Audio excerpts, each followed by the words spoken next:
5월 13일 수요일 하나님께서 저희에게 주시는 말씀은 신명기 17장 1절부터 20절까지의 말씀입니다. 우리 함께 봉독하겠습니다. 흠이나 악질이 있는 소와 양은 아무것도 내 하나님 여호와께 드리지 말지니 이는 내 하나님 여호와께 가증한 것이 됨이니라. 내 하나님 여호와께서 내게 주시는 어느 성중에서든지 너희 가운데에 어떤 남자나 여자가 내 하나님 여호와의 목전에 악을 행하여 그 언약을 어기고 가서 다른 신들을 섬겨 그것에게 절하며 내가 명령하지 아니한 1월 성신에게 절한다 하자. 그것이 내게 알려짐으로 내가 듣거든 자세히 조사해 볼지니 만일 그 일과 말이 확실하여 이스라엘 중에 이런 가정한 일이 행함이 있으면 너는 그 악을 행한 남자나 여자를 내 성문으로 끌어내고 그 남자나 여자를 돌로 쳐 죽이되 죽일 자를 2사람이나 3사람의 증언으로 죽일 것이요 한 사람의 증언으로는 죽이지 말 것이며 이런 자를 죽이기 위하여는 증인이 먼저 그에게 손을 댄 후에 뭇 백성이 손을 댈지니라. 너는 이와 같이 하여 너희 중에서 악을 제할지니라. 내 성중에서 서로 피를 흘렸거나 다투었거나 구타하였거나 서로 간에 고소하여 내가 판결하기 어려운 일이 생기거든 너는 일어나 내 하나님 여호와께서 택하실 곳으로 올라가서 레위 사람 제사장과 당시 재판장에게 나아가서 물으라. 그리하면 그들이 어떻게 판결할지를 내게 가르치리니 여호와께서 택하신 곳에서 그들이 내게 보이는 판결의 뜻대로 내가 행하되 그들이 내게 가르치는 대로 삼가 행할 것이니 곧 그들이 내게 가르치는 율법의 뜻대로 그들이 내게 말하는 판결대로 행할 것이요 그들이 내게 보이는 판결을 어겨 좌로나 우로나 치우치지 말 것이니라. 사람이 만일 무법하게 행하고 내 하나님 여호와 앞에 서서 섬기는 제사장이나 재판장에게 듣지 아니하거든 그 사람을 죽여 이스라엘 중에서 악을 제하여 버리라. 그리하면 온 백성이 듣고 두려워하여 다시는 무법하게 행하지 아니하리라. 내가 내 하나님 여호와께서 내게 주시는 땅에 이르러 그 땅을 차지하고 거주할 때에 만일 우리도 우리 주위의 모든 민족들과 같이 우리 위에 왕을 세워야겠다는 생각이 나거든 반드시 내 하나님 여호와께서 택하신 자를 내 위에 왕으로 세울 것이며 내 위에 왕을 세우려면 내 형제 중에서 한 사람을 할 것이요 내 형제 아닌 타국인을 내 위에 세우지 말 것이며 그는 병마를 많이 두지 말 것이며 병마를 많이 얻으려고 그 백성을 애굽으로 돌아가게 하지 말 것이니 이는 여호와께서 너희에게 이르시기를 너희가 이후에는 그 길로 다시 돌아가지 말 것이라 하셨음이며 그에게 아내를 많이 두어 그의 마음이 미혹되게 하지 말 것이며 자기를 위하여 은금을 많이 쌓지 말 것이니라. 그가 왕위에 오르거든 이 율법서의 등사본을 레위 사람 제사장 앞에서 책에 기록하여 평생에 자기 옆에 두고 읽어 그의 하나님 여호와 경외하기를 배우며 이 율법의 모든 말과 이 규례를 지켜 행할 것이라. 그리하면 그의 마음이 그의 형제 위에 교만하지 아니하고 이 명령에서 떠나 좌로나 우로나 치우치지 아니하리니 이스라엘 중에서 그와 그의 자손이 왕 위에 있는 날이 장구하리라. 아멘. 저희가 어제 16장을 통해서 이스라엘의 3대 절기에 대해서 살펴봤습니다. 네, 어제 그 16장의 뒷부분 좀 남은 구절들이 있는데요. 요걸 잠시만 살펴보고 좀 넘어가면은 16장 18절부터 20절까지의 이 사법제도, 이스라엘의 사법제도에 대한 내용이 나옵니다. 모세는 그 각 지파, 각 성의 재판장과 지도자를 둘 것을 명령합니다.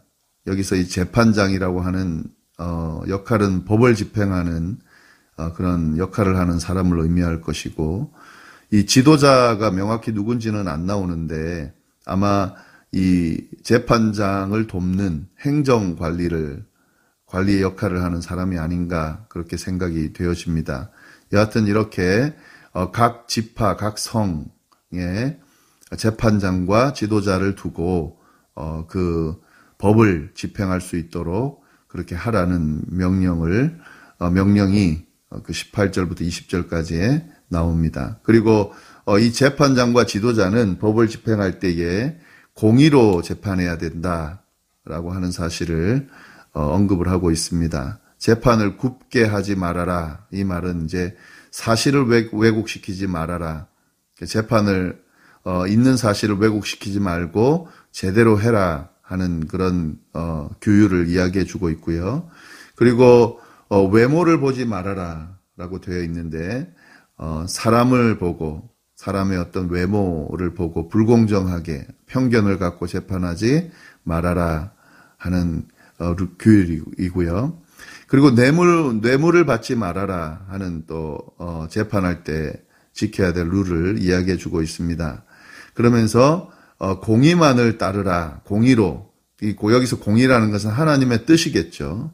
하나님의 뜻을 잘 분별해서 재판을 공의롭게 해라 라는 말씀이 나와 있습니다. 이렇게 하면은 살 뿐만 아니라 이스라엘이 가나안을 차지하게 될 거다라고 하는 내용이 18절부터 20절까지에 나옵니다. 네, 그리고 남은 그 21절부터 22절하고 그리고 이제 17장 1절하고 이렇게 넘어가는 부분이 있는데 이 부분은 그 이스라엘이 제사를 지낼 때에 이스라엘 제사에 있어서 금지하는 세 가지를 언급하고 있습니다. 그러니까 이스라엘 제의에 대한 그 규례가 될 것 같은데 먼저 그 하나님을 위한 제단, 그러니까 이스라엘의 제의, 그 제단 옆에 아세라 상을 세우지 말아라라고 그렇게 되어 있습니다. 여기서 이 아세라 상이라는 것은 그 행운을 상징하는 가나안에 있는 여신을 의미하는데요. 주로 나무로 이 아세라 상을 만들어 섬겼던 것 같습니다. 그런데 하나님을 위한 제단 옆에 아세라 상을 세우지 말아라. 21절에 보면은 나와 있는데요. 예. 그리고 또 한 가지 더는 주상을 세우지 말아라. 이게 돌기둥을 이야기하는데요. 그 하나님의 제단 옆에 돌기둥 세우지 말라 하는 금지 사항을 이야기해 주고 있습니다. 이 모든 것들은 하나님께서 아주 미워하시는 거다. 하나님께서 당연히 미워하시죠. 우상 숭배하는 걸 하나님 원하지 않으시기 때문에 이걸 금지하고 있습니다. 그리고 세 번째는 이제 17장 1절에 나오는데 제사 지낼 때에 흠 있는 재물을 가지고 하나님 앞에 나오지 말아라. 예, 이는 가증한 것이 된다. 그러니까 하나님 앞에 아주 순결하고 깨끗한 그 정결한 재물을 가지고 가야 되는, 이건 일종의 마음의 표현인 거죠. 이 하나님을 향한 또 태도인 거고, 예, 그것을 잘 지켜라 하는 거죠. 흠이나 악질 있는 소와 양은 아무것도 내 하나님께 드리지 말아라. 이건 가증한 거다. 하나님에 대한 바른 태도가 아니다 하는 그런 의미로 이야기하고 있는 겁니다. 이것이 이제 이스라엘 제사에서 금지해야 될 그 세 가지를 언급하는 내용입니다. 그리고 이제 17장 2절부터 7절까지의 내용을 좀 살펴볼 텐데요.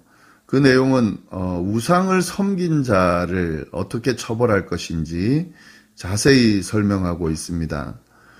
이는 이제 앞에서 언급한 그 사법제도하고 또 관련이 좀 있는데 어떻게 해야 되냐면은 그 2절부터 보시면 내 하나님 여호와께서 내게 주시는 어느 성중에서든지 너희 가운데 어떤 남자나 여자가 내 하나님 여호와의 목전에서 악을 행하여 그 언약을 어기고 가서 다른 신들을 섬겨 그것에게 절하며 내가 명령하지 아니한 일월 성신에게 절한다 하자.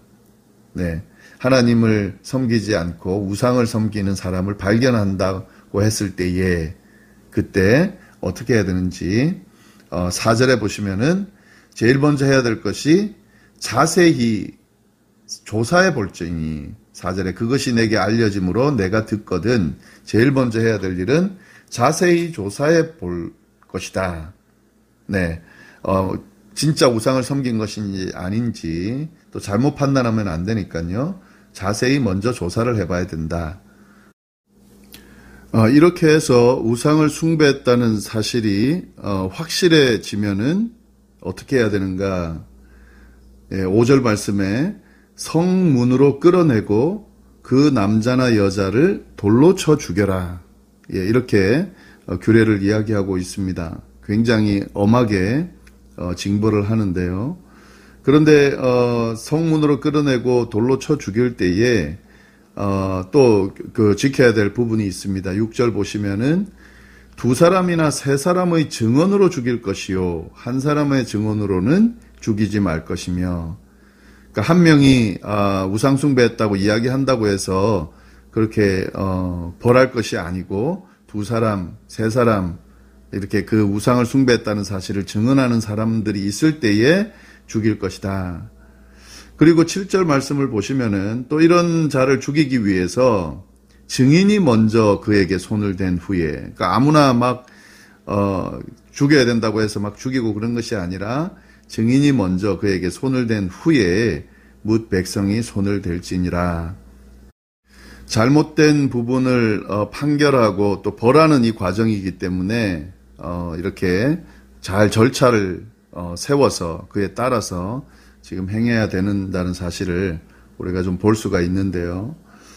이런 부분들은 그 우상 숭배라고 하는 것 자체가 하나님께서 아주 악하는 그 부분이기 때문에 여기서 보시면은 7절 말씀에 너희는 이와 같이 하여 너희 중에서 악을 제할지니라. 이게 악이기 때문에 이런 엄한 징벌이 주어지는 겁니다. 예, 이스라엘 가운데에 이런 악이 존재하면 그 악이 이스라엘 전체를 망가뜨릴 수도 있기 때문에 이런 엄한 벌을 가하는 거죠. 특히 우상 숭배와 관련해서는 그런 법규를 지금 쭉 이야기하고 있고요. 그리고 8절부터 13절 말씀을 보시면 이제 그 외에 다른 재판들을 이야기하는데 8절 말씀 보시면 내 성중에서 서로 피를 흘렸거나 다투었거나 구타하였거나 서로 간에 고소하여 내가 판결하기 어려운 일이 생기거든 너는 일어나 내 하나님 여호와께서 택하실 곳으로 올라가서, 여기서 말하는 성중회라고 하는 것은 이제 각 이스라엘 백성들이 사는 장소죠. 거기에서 뭐 살인이라든지 분쟁이라든지 이 폭행 사건이 생겼을 때에 그때 판결하기 어려울 때는 어떻게 해야 되는가? 이때는 여호와께서 선택하신 장소로 그 문제를 가져가서 거기서 판결을 받을 수 있도록 하라 하는 내용인데, 오늘날로 하면 이 각 지방법원에서 재판을 하다가 그것이 판결하기 어려울 때는 고등법원에 가지고 가는 것처럼 지금 그 이야기를 하고 있는 겁니다. 중앙성소, 그러니까 하나님이 선택하신 곳, 성소를 의미하는 곳이죠. 예, 그곳에 가면은 9절 보시면 레위 사람 제사장과 당시 재판장이 있는데, 이 제사장, 레위인 제사장 재판관이 있는데 그에게 어떻게 판결할지를 물으면 그때에 그가 판결해 줄 거다 하는 거죠. 그리고 10절 말씀 보시면 이제 그렇게 판결을 받으면 그때는 그가 판결한 대로 행해야 된다. 예, 그러니까 마지막 판결이 되는 곳이죠. 예, 그렇게 지금 쭉 이야기를 하고 있습니다. 그리고 이제 여기서 굉장히 중요한 기준 하나를 이야기하는데, 이런 판결의 기준은 뭔가 하는 거죠. 지금 이 사람을 죽일 수도 있는 판결을 해야 되는데요. 그때 그 판결의 기준이 뭔가 11절 말씀에 나옵니다. 그 판결의 기준은 곧 그들이 내게 가르치는 율법의 뜻대로, 그들이 내게 말하는 판결대로 행할 것이니라. 예, 율법을 중심으로 판결한다 하는 거죠. 이 판결의 기준은 하나님께서 주신 율법입니다. 다시 말씀드리면 하나님의 말씀이다 하는 거죠. 그들이 내게 보이는 판결을 어겨 좌로나 우로나 치우치지 말라. 그러니까 이제 그렇게 하나님의 율법에 따라서 판결한 그 판결은 꼭 지켜야 된다 하는 거죠. 그리고 12절 보시면은 사람이 만일 무법하게 행하고 내 하나님 여호와 앞에 서서 섬기는 제사장이나 재판장에게 듣지 아니하거든 이런 판결을 따르지 아니할 경우에는 그 사람을 죽여라 하는 거죠. 그래서 이스라엘 중에서 악을 제하여 버려라. 사실 이 레위인 제사장과 재판관이 하는 이 판결은 율법의 기준에 따른다고 하면 결국 하나님의 뜻에 따라 판결을 하는 거거든요. 그런데 그것을 무시하고 따르지 않으면 죽여라 라고 그렇게 이야기하고 있습니다. 이 지키지 않는 것이 악이라는 거죠. 그래서 악을 제하여 버려라 라고 그렇게 규율을 이야기하고 있습니다. 네, 그 다음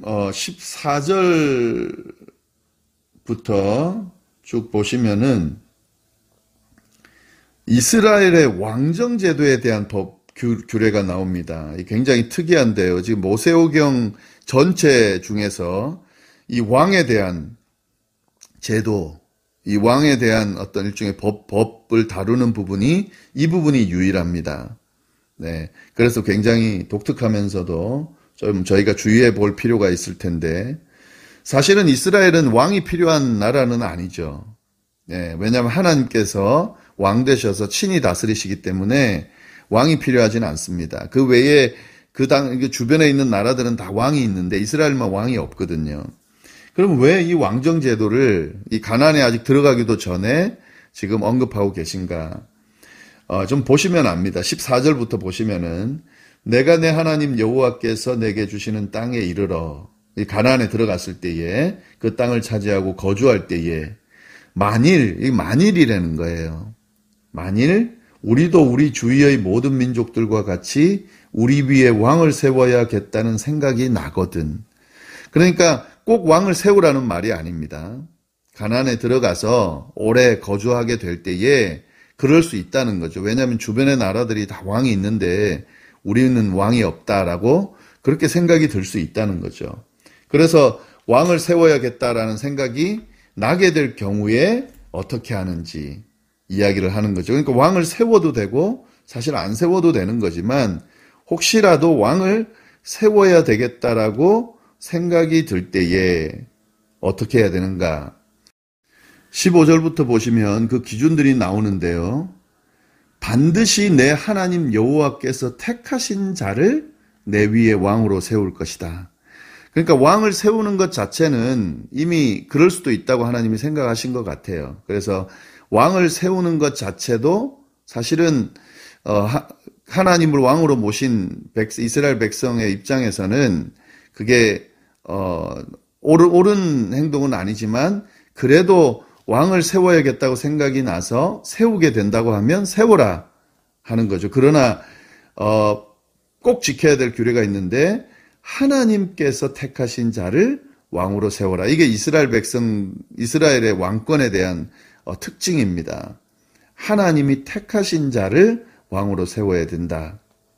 그리고 왕을 세울 때에 형제 중에서 한 사람을 세워라. 이게 무슨 말이냐면은 이스라엘 백성 중에 그러니까 형제가 아닌 타국인 이스라엘 백성이 아닌 사람은 세우지 말 것이다.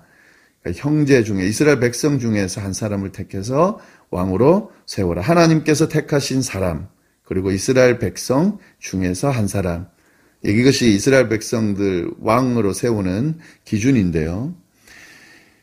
그리고 이제 왕이 세워지면 16절 보시면은 그는 병마를 많이 두지 말 것이다. 이 병마를 많이 둔다는 것은 이 당시 이 군사 세력, 군 세력은 이 말이 맞냐 안 맞냐, 기마병이 맞냐 안 맞냐로 이렇게 판단이 되어졌는데요. 병마를 많이 얻으려고 애쓰지 말아라. 예. 왜냐하면은 이 이스라엘은 하나님께서 지키시고 다스리는 나라입니다. 병마를 많이 얻어가지고 그렇게 군사력을 키운다고 되는 것이 아니에요.